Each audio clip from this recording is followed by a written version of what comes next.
it's Oh, clear that Barack Obama had at least one, maybe two, why they brought him forward. People keep forgetting that in 1984, when Jesse ran for president, he he was number three out of all of the candidates, all the way up to the end, which would have given him a seat at the table, maybe even maybe even leadership of the Democratic Party.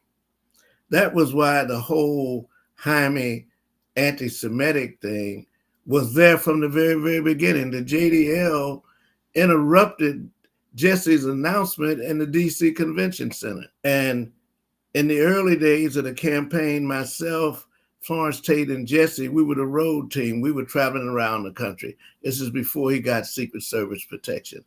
And it was it was the Nation of Islam that provided us security because the JDL was harassing us every place we went. And Jesse never said Jaime in a derogatory way. He just said, he just said that, New York is Jaime town. And I mean, the Jews don't deny that. But even more, the first time we were in New York and we were meeting with, I forget, but it was a significant Jewish organization. And Percy Sutton met us backstage with a yarmulke on his head, telling us how we had to behave. So did any just quickly, did any prominent efforts from the Jewish community at the time step up to say to defend Jesse in that moment? Do you remember any, or was it just wholesale condemnation? no, it was. I mean, clearly, when one looks at you can't paint the Jewish community with a broad brush and say that they're all like Netanyahu.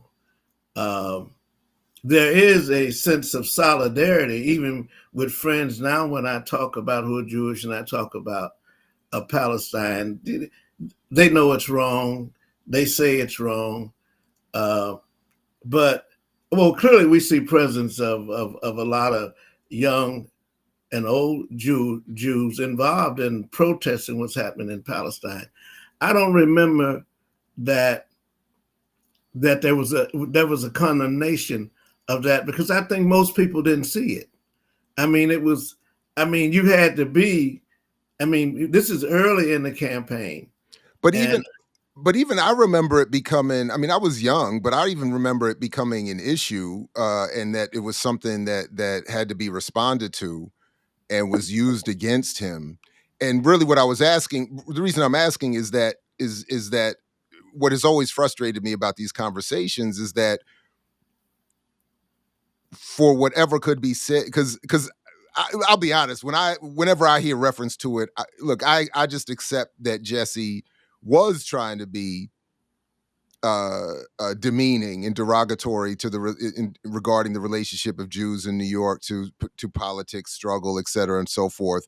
But that I don't think that should have been enough to sink his effort or to negatively affect his effort in any way. And I don't know, and maybe it didn't. But but so I was asking, like, in my point being that were there certainly progressive, if not just honest members of the Jewish community, it would not be difficult for them to say, look, we understand we have some difficult relationships with some of our black brothers and sisters, and there that we need to step up in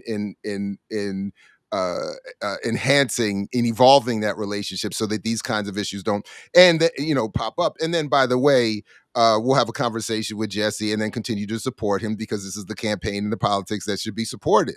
Like that would have been what I would have hoped might have been part of a response from an advanced thinking segment of the Jewish community. And I just don't know if any of that took place or to what I don't extent. remember any of that taking place. Yeah. But the problem with Jesse that some segments of the Jewish community had. Remember, they interrupted his announcement when he announced that he was running for president. It had to do with the relationship between segments of the black movement with the Palestinians. Right. I mean, I Right. was on a trip to Lebanon, uh, where we met with Yasser Arafat. We were guests of the PLO. And on that trip, there were ministers. It was Jack Odell, but Jesse's wife was on the delegation. So the relationship between the Palestinians, or progressive relationships, but particularly in the Middle East, relationships with the Palestinians, any relationship is for some certain segments of the Israeli political establishment is a problem. So Jesse, just so you know, he was not demeaning.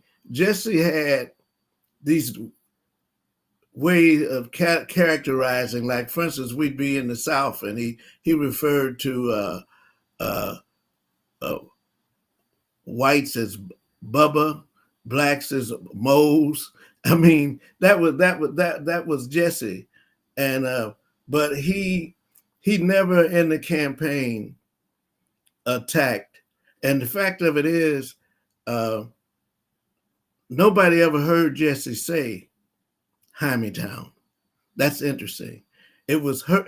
It was the there were segments of the white press who picked up that Jesse said that, because he never said it publicly. He never said it publicly. Yeah, I'm just And finding a New York Times article from '84 where, to your point, it does say here that he acknowledged after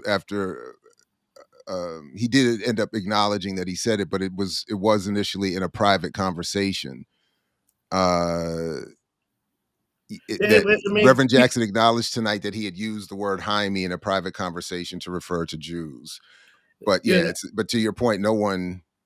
no, Right. no, And, nobody, yeah. nobody. But so what happened is Milton Coleman, who had been an editor, one of the editors of the Post, had been the person who who was the editor on the Janet Cook. Janet Cook wrote this article about drugs or something. I don't remember the article, but it was a fabrication. She didn't witness any of that. So he kind of got demoted, and he was brought forward. This is what I think it was at the time, because he was black, although he Mhm. never heard Jesse say it either. Uh, and and and I mean, for instance, uh, Catherine Graham's daughter Mhm. was alleged to have heard Jesse say that.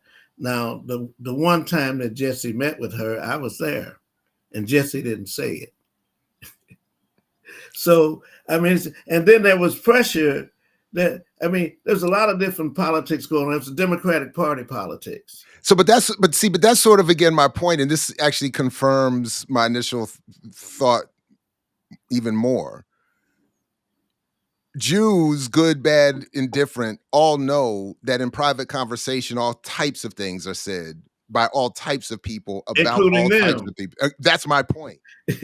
That's exactly my point. So this Right. idea that all of a sudden it's time to clutch our pearls and turn this into something. Now, I think to your point from a moment ago, this didn't end up having the, and he had, he ran 2 campaigns, so it didn't, and then has had this other career, so it didn't destroy him in the way, but in part maybe because it was so difficult to attribute, a source or whatever. But my point is that that's what I'm saying. Any honest, certainly progressive intervention on behalf of Jews or anyone else would have been like, all right, I mean, okay, everybody, you know what I'm saying? We'll have a conversation. We'll ask him to apologize, and let's get back to business because his campaign and his politics are the best that we want to work with.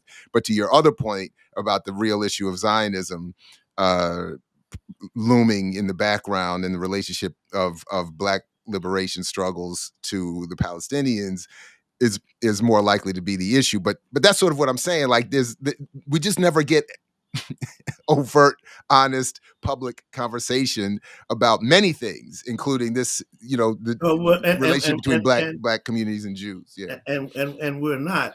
But I mentioned that.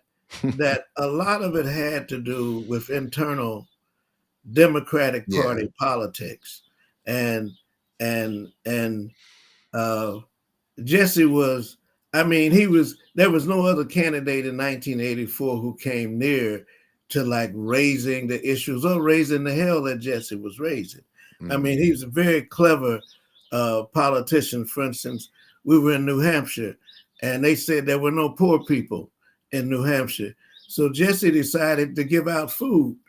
People were lined up around the street, around the block. Imagine that. Yeah.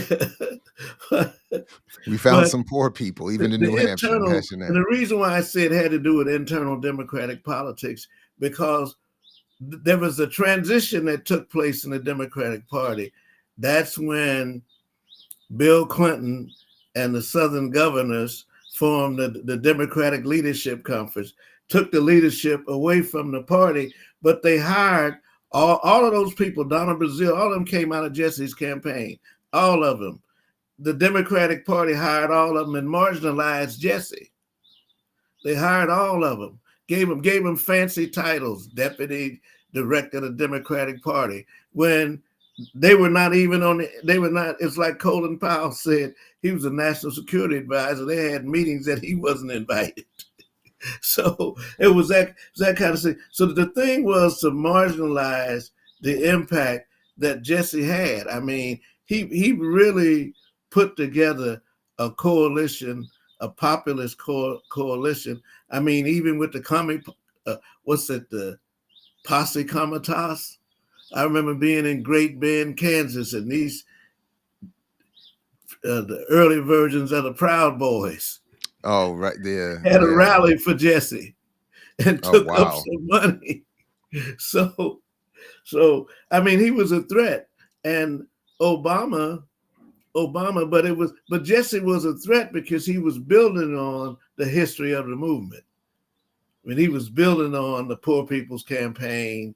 Uh, in those days, there was a unity between uh, the Latino Hispanic community, the Asian community, and the poor white community. And so, you saw it with Fred Hampton. So so uh, Obama's role was to negate that. He was very very negative towards the civil rights movement in a very nuanced way. Called Dr. King a simple country preacher. Yeah, he was quite interesting, and he did that. He did that well. I mix what I like, what I like, what I like, what I like, what I like.